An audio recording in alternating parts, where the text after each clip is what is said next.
ठीक है। इल्तुतमिश,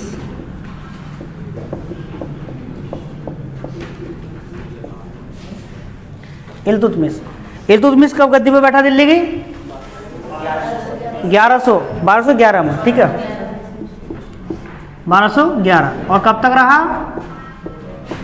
1236 तक, 1236 तक रहा, ठीक है। 1236 में इल्तुतमिश की मृत्यु हुई थी। तो इल्तुतमिश जो था, इल्तुतमिश बचपन में बहुत सुंदर था।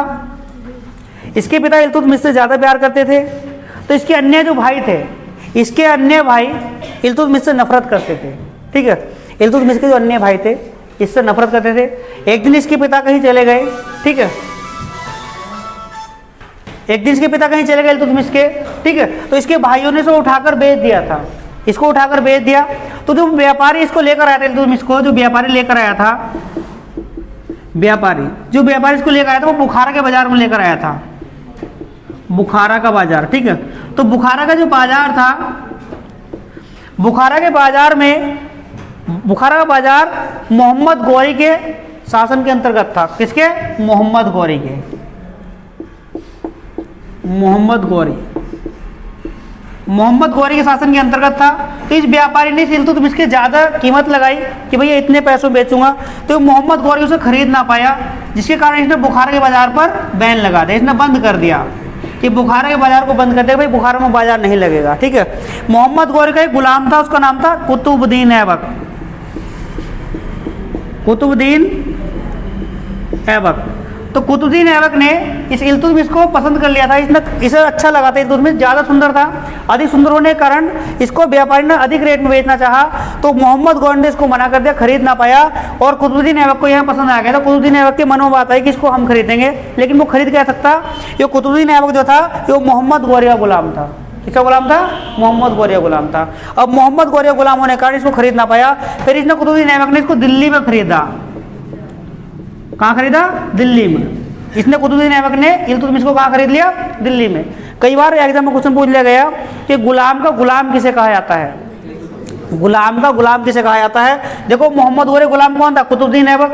मोहम्मद गौरी का गुलाम कुतुबुद्दीन ऐबक था, और कुतुबुद्दीन ऐबक का गुलाम कौन हुआ? इल्तुतमिश। इसीलिए इसको क्या कहा जाता? गुलाम का गुलाम, गुलाम का गुलाम। तो गुलाम गुलाम इसलिए कहा जाता क्योंकि इसको खरीदा किसने था? कुतुबुद्दीन ऐबक ने खरीदा था, और कुतुबुद्दीन ऐबक मोहम्मद गौरी का गुलाम था, तो इसलिए इसको इल्तुतमिश को गुलाम का गुलाम कहा जाता है, ठीक है। अब इल्तुतमिश के कार्य से खुश होकर कुतुबुद्दीन ऐबक ने अपनी पुत्री का विवाह किसके साथ किया था? इल्तुतमिश के साथ किया था। कुतुबुद्दीन ऐबक ने इल्तुतमिश के साथ अपनी पुत्री का विवाह किया था, अपनी पुत्री की शादी कर दी थी, ठीक है। तो कुतुबुद्दीन ऐबक का दामाद और गुलाम कौन हुआ? इल्तुतमिश हुआ। ये दामाद भी था और गुलाम भी था। मैंने बताया जिस समय कुतुबुद्दीन ऐबक की मृत्यु हुई थी, कुतुबुद्दीन ऐबक की मृत्यु हुई थी 1210 ईस्वी में। उस समय इल्तुतमिश कहाँ का गवर्नर था? इल्तुतमिश बदायूं का गवर्नर था, ठीक है। कहाँ का? बदायूं का गवर्नर था, बदायूं का गवर्नर था। इल्तुतमिश बदायूं का गवर्नर था। और इसकी मृत्यु के बाद, किसकी? कुतुबुद्दीन ऐबक की मृत्यु के बाद इसके पुत्र आराम शाह को गद्दी पर बैठाया गया। किसको बैठाया गया? आराम शाह को, आराम शाह को, आराम शाह को गद्दी पर बैठाया। और कुतुबुद्दीन ऐबक की मृत्यु के समय, कई बार एग्जाम में क्वेश्चन पूछ लिया गया, कुतुबुद्दीन ऐबक की मृत्यु के समय इल्तुतमिश कहाँ का गवर्नर था? तो कहाँ गवर्नर था? बदायूं का गवर्नर था, ठीक है। और इसकी मृत्यु के बाद आराम शाह को गद्दी पर बैठाया गया। और आराम शाह की हत्या किसने कर दी थी? इल्तुतमिश ने। किसने कर दी? इल्तुतमिश ने आराम शाह की हत्या कर दी, और 1211 ईस्वी में दिल्ली का शासक बना, ठीक है। दिल्ली का सुल्तान बना कौन? इल्तुतमिश। और इल्तुतमिश को दिल्ली का वास्तविक सुल्तान ही माना जाता। कई एग्जाम में क्वेश्चन पूछ लिया गया, दिल्ली का वास्तविक सुल्तान किसे माना जाता? इल्तुतमिश को माना जाता, ठीक है। इल्तुतमिश को माना जाता। इल्तुतमिश को दिल्ली का वास्तविक सुल्तान इसलिए माना जाता क्योंकि इसने क्या था, जो कुतुबुद्दीन ऐबक था, कुतुबुद्दीन ऐबक ने लाहौर को अपनी राजधानी बनाया था, और इसने इल्तुतमिश ने लाहौर से बदलकर राजधानी किसको बनाया? दिल्ली को अपनी राजधानी बनाया था, ठीक है, दिल्ली को अपनी राजधानी बनाया था। और इल्तुतमिश ने कई ऐसी प्रशासनिक व्यवस्था चलाई दिल्ली में, ठीक है, इसलिए इसको वास्तविक संस्थापक माना जाता। इसने प्रशासनिक व्यवस्था को स्थायी रूप दिया, ठीक है, तो प्रशासनिक व्यवस्था को अपने तरीके से चलाया, इसलिए इसको दिल्ली का वास्तविक सुल्तान या दिल्ली का वास्तविक सुल्तान किसे माना जाता? इल्तुतमिश को माना जाता। और इल्तुतमिश ने ही बगदाद के खलीफा से सुल्तान पद की उपाधि ग्रहण की थी, ठीक है, बगदाद के खलीफा से सुल्तान पद की उपाधि ग्रहण की थी, इसलिए इसको क्या कहा जाता था? सुल्तान ए आजम कहा जाता था। क्या कहा गया इसको? सुल्तान ए आजम कहा गया, सुल्तान ए आजम कहा गया, ठीक है। ये किसने दी थी? बगदाद के खलीफा ने उपाधि दी थी, बगदाद के खलीफा ने, बगदाद के खलीफा। ये वैधानिक स्वीकृति, बगदाद के खलीफा से वैधानिक स्वीकृति प्राप्त करने वाला पहला शासक कौन था? तो कौन था? इल्तुतमिश था। कैसी थी? वैधानिक, कानूनी, वैधानिक स्वीकृति, ठीक है, वैधानिक स्वीकृति प्राप्त करने वाला इल्तुतमिश दिल्ली का पहला शासक था। किसने? बगदाद के खलीफा ने इसको वैधानिक स्वीकृति प्रदान की थी। और इसको क्या उपाधि दी थी? बगदाद के खलीफा ने सुल्तान ए आजम की उपाधि दी थी। क्या उपाधि दी? सुल्तान ए आजम की उपाधि दी थी, ठीक है। अब इस इल्तुतमिश ने दिल्ली का अमीरों का दमन किया। कई बार एकदम कुछ पूछा जाता है कि कार्य क्या क्या करे इसने सबसे पहली बार दिल्ली के अमीरों का दमन किया, ठीक है, दिल्ली के अमीरों का दमन किया, अमीरों का दमन किया, ठीक है। एक इसने चांदी का टंका चलाया था और तांबे का जीतल चलाया था। जो मुद्रा के अगर कार्य पूछे जाए, ये क्वेश्चन कई बार एग्जाम में पूछ लिया गया कि चांदी का टका और तांबे का जीतल किसने चलाया था? तो इल्तुतमिश ने चलाया था, ठीक है। चांदी का टका, चांदी का टंका भी कहते हैं इसको, ठीक है, टंका, और तांबे का जीतल, तांबे का जीतल, चांदी का टका और तांबे का जीतल चलाया था, ठीक है। और इसने क्या कार्य किए? इसने कुतुब मीनार को पूरा कराया था। जो कुतुबुद्दीन ऐबक ने अपने गुरु की याद में कुतुब मीनार की नींव रखी थी, और उसके गुरु का नाम क्या था? बख्तियार काकी। बख्तियार काकी की याद में कुतुब मीनार की नींव रखी थी कुतुबुद्दीन ऐबक ने। इसने उस कुतुब मीनार को पूरा कराया था, ठीक है, कुतुब मीनार को पूरा कराया था। कहाँ? दिल्ली में। कुतुब मीनार को पूरा कराया था, ठीक है, पूरा कराया, ठीक। अगला पॉइंट, कुतुबुद्दीन ऐबक ने दिल्ली का अमीरों का दमन किया, चांदी का टंका तथा तांबे का जीतल चलाया और कुतुब मीनार को पूरा कराया। इसने 40 गुलाम सरदारों का एक संगठन बनाया। उस 40 गुलाम सरदारों के संगठन को क्या कहा गया? तुर्काने चिहिलगानी। क्या नाम दिया गया उसको? तुर्काने चिहिलगानी, ठीक है। 40 गुलाम सरदार, 40 गुलाम सरदार, गुलाम सरदारों का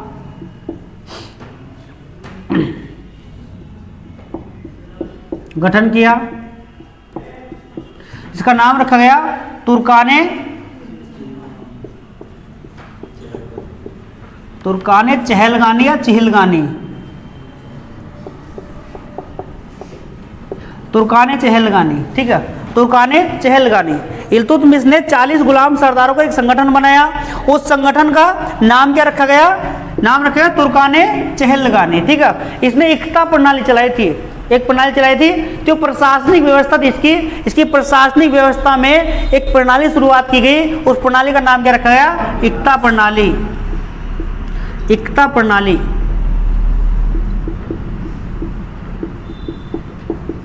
एकता प्रणाली। एकता प्रणाली का अर्थ क्या होता? एकता प्रणाली का मतलब क्या होता? एकता प्रणाली पढ़ा? एकता प्रणाली का मतलब क्या होता है? इसका अर्थ क्या होता है एकता प्रणाली का? तनख्वाह के बदले भूमि देना, ठीक है, तनख्वाह के बदले भूमि देना। जो भूमि पर जो खेती करते थे तो उसकी तनख्वाह देते थे, मतलब, ठीक है। तो एकता का मतलब था तनख्वाह के बदले भूमि प्रदान करना,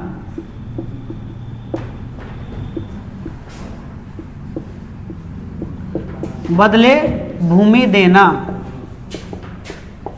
इसके प्रशासनिक व्यवस्था की एक बहुत महत्वपूर्ण विशेषता रही है एकता प्रणाली। इकता प्रणाली की शुरुआत किसने की थी? कुतुबुद्दीन ऐबक ने की थी। इसका मतलब क्या था? तनख्वाह के बदले भूमि देना। इकता मतलब क्या था? तनख्वाह के बदले भूमि प्रदान करना। ठीक है, तो ये क्या थे? इसने कार्य किए थे इल्तुतमिश ने। 40 गुलाम सरदारों का संगठन बनाया, इसको तुर्कानी चिलगानी कहा गया। कुतुब मीनार को पूरा कराया, चांदी का टंका तांबे का जीतल चलाया और दिल्ली के अमीरों का दमन किया। ठीक है, ये इसके कार्य थे। लेकिन इसकी कुछ समस्याएं थी, यानी कि यल्दौज और कुवाचा। ठीक है, यल्दौज और कुवाचा का शासन चल रहा था। ठीक है, तो यल्दौज का शासन कहाँ चल रहा था? यल्दौज का शासन था गजनी में, और कुवाचा कहाँ था? पंजाब सिंध में। ठीक है, पंजाब यानी भटिंडा में शासन किसका चल रहा था? वो कुवाचा का शासन था। ठीक है,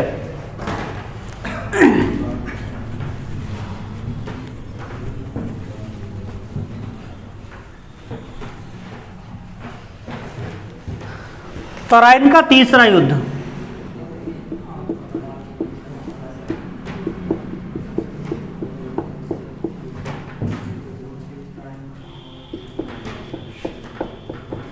तराइन का तीसरा युद्ध कब हुआ था? 1215 ईस्वी में। तराइन का पहला युद्ध कब हुआ था? 1191 में। दूसरा युद्ध कब हुआ था? 1192 में। लेकिन तराइन का तीसरा युद्ध कब हुआ था? 1215 ईस्वी में। किस किस के बीच हुआ था? ये हुआ था यल्दौज और इल्तुतमिश के बीच। इस तराइन के तीसरे युद्ध में इल्तुतमिश ने यल्दौज को हरा दिया था। यल्दौज कहाँ का शासक था? गजनी का शासक था। ठीक है, गजनी का शासक था। अब इल्तुतमिश ने यल्दौज को हरा दिया तो गजनी पर किसका शासन हो गया? इल्तुतमिश का। ठीक है, इल्तुतमिश का। अब गजनी का जो राजा बनाया गया, यल्दौज को हटा दिया गया, यल्दौज हार गया। क्वेश्चन बनेगा तराइन का तीसरा युद्ध कब हुआ था? 1215 ईस्वी में। किस किस के बीच हुआ था? यल्दौज के और इल्तुतमिश के बीच हुआ था। अब इसमें क्या हुआ? यल्दौज की हार हुई तो इल्तुतमिश का शासन कहाँ हो गया? गजनी पर इल्तुतमिश का शासन हो गया। और यहाँ गजनी का जो राजा बनाया गया, ख्वारिज्म शाह को। ख्वारिज्म शाह को गजनी का राजा बनाया गया यल्दौज के बाद। ख्वारिज्म शाह को यल्दौज के बाद कहाँ का राजा बना दिया गया? गजनी का राजा बना दिया गया। अब इस ख्वारिज्म शाह का एक पुत्र था, उसका नाम था जलालुद्दीन मंगबरनी।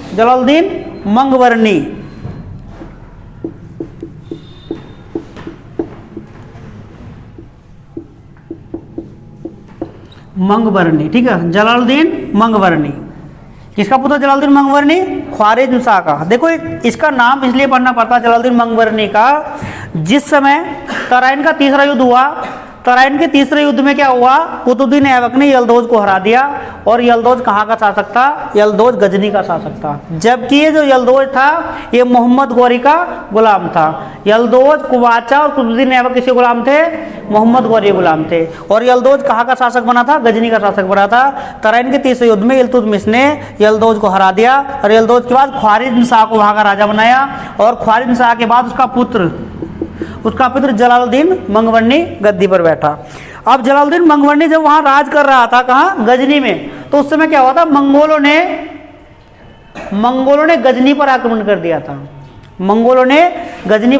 दिया था। तो जलालुद्दीन मंगबरनी के समय में मंगोलों ने गजनी पर आक्रमण कर दिया। किसने करा? मंगोलों ने। ठीक है, मंगोलों ने गजनी पर आक्रमण कर दिया जलालुद्दीन मंगबरनी के समय में। और किसके नेतृत्व में करा था? चंगेज खां के। ठीक है, चंगेज खां।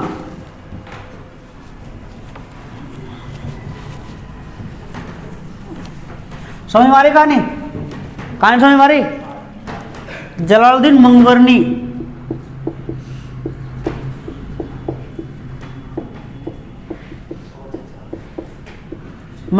ठीक है, जलालुद्दीन मंगबरनी कहाँ था? गजनी का शासक था। ये गजनी का शासक था। तो इसके समय में क्या करा? मंगोलों ने आक्रमण कर दिया। किसके नेतृत्व में? चंगेज खां के।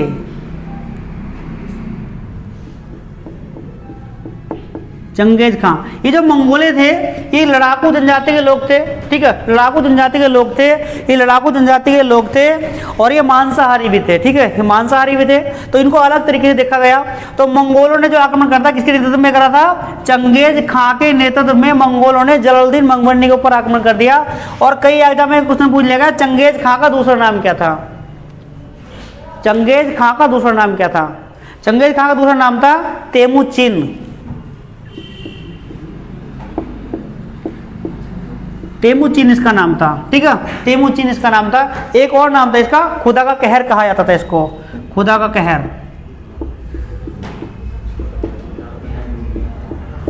जहां भी ये आक्रमण करते थे ना मंगोले, ये गोबी रेगिस्तान में निवास करते थे। कई बार एग्जाम में पूछ लिया गया गोबी रेगिस्तान में निवास, यानी कि ये जो मंगोले थे ये कहाँ निवास करते थे? गोबी रेगिस्तान में। गोबी रेगिस्तान चीन क्षेत्र में पड़ता है, चीन के क्षेत्र में पड़ता है, चीन के। तो बहुत खतरनाक था कौन? चंगेज खां। चंगेज खां ने लगभग कई जगह पर आक्रमण किया था और सबको जीत लिया था। जहां भी जाता था उसी जगह को यह जीत लेता था, ठीक है। तो चंगेज खां से बहुत लोग डरते थे, इसलिए इसका नाम क्या था? खुदा का कहर। क्या नाम रखा गया इसका? खुदा का कहर। अब खुदा का कहर का नाम रखा गया। तेमुचिन इसका दूसरा नाम था। तो तेमुचिन और खुदा का कहर इसके दूसरे नाम हो किसका? चंगेज खां का। अब चंगेज खां ने जलालुद्दीन मंगवरनी के ऊपर आक्रमण कर दिया। तो जलालुद्दीन मंगवरनी भागकर कहाँ आ गया? ये भारत आ गया था, दिल्ली नहीं पहुंचा था। दिल्ली भेजा था इसने अपना दूत, इसने दिल्ली अपना दूत भेजा था। किसने? जलालुद्दीन मंगवरनी ने अपना दूत भेजा कहाँ?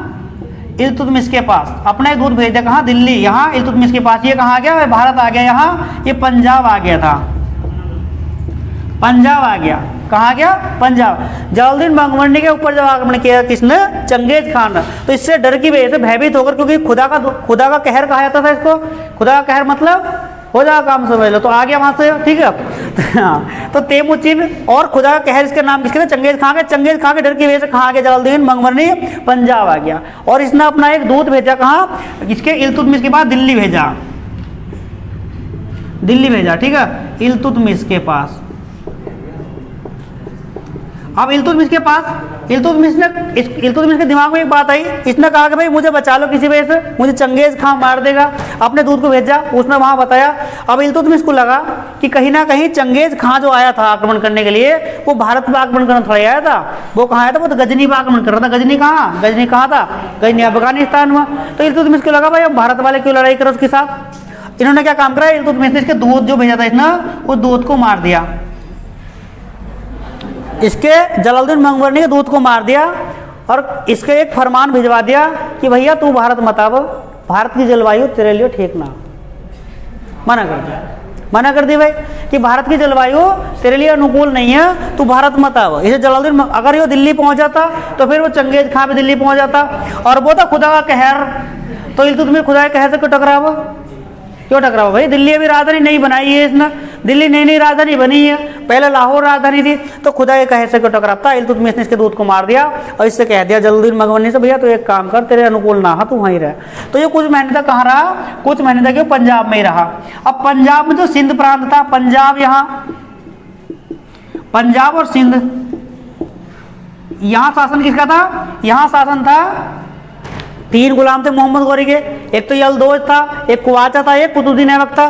तो यहाँ पंजाब में जो था वो कौन था? कुवाचा था। कुवाचा कौन था? यहाँ कुवाचा। अब कुवाचा के समय में रहा कुछ दिनों तक, कुछ महीने तक ये रहा जलालुद्दीन मंगवरनी। तो इसने कुवाचा को कमजोर कर दिया। अब इल्तुतमिश ने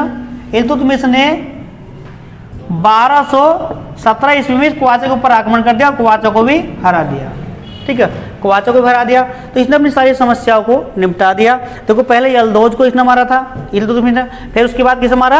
कुवाचा को। अब कौन बना सबका राजा? कौन बन गया? पंजाब का, सिंध का ये क्या? भटिंडा। यहाँ भटिंडा पड़ता। जो पंजाब का शासक कौन था? कुवाचा बना था। यहाँ भटिंडा का राजा था ये कौन? कुवाचा। कुवाचा को इल्तुतमिश ने कब मार दिया था? 1217 ईस्वी में मार दिया था, ठीक है। अब कुछ नहीं बनता कि भारत के इतिहास में जो मस्जिद का निर्माण करवाया था, तो मस्जिद का निर्माण करवाना शुरू कराया किसने था? वो कुतुबुद्दीन ऐबक ने कराया था। मस्जिद का निर्माण, मस्जिद का निर्माण, देखो ये क्वेश्चन कहीं ना कहीं परेशान करेगा, ठीक है।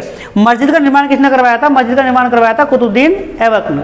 लेकिन गुंबद जो गुम्बद बनाए थे, मकबरे बनवाए थे, मकबरों का पिता जो कहा जाता या मकबरों का जन्मदाता किसे कहा जाता, वो इल्तुतमिश को कहा जाता। इसने अपने बेटे की याद में एक मकबरा बनवाया था, ठीक है। तो मकबरों का जन्मदाता किसे कहा जाता, इल्तुतमिश को कहा जाता, ठीक है।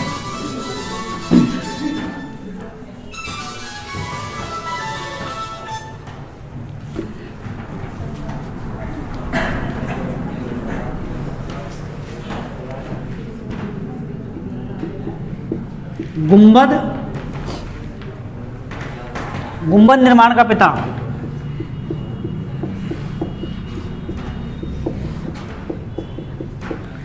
गुंबद निर्माण का पिता किसे कहा जाता, इल्तुतमिश को, या